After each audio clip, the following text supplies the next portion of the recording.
Jeffries with more science news you can use. Okay, now you've got my attention. What's the question? What causes a lightning flash? Let's figure it out.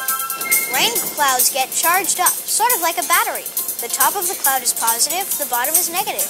Opposites attract. Lightning is what you see when this built-up energy suddenly discharges or sparks. So why does lightning strike the earth? If the bottom of a rain cloud is negatively charged, it can cause or induce a positive charge on the earth below. Lightning strikes the earth every second of the day. That's about 10 million lightning strikes in a single day. Got it? Loud and clear. Until next time, I'm William Jeffries with more science news you can use.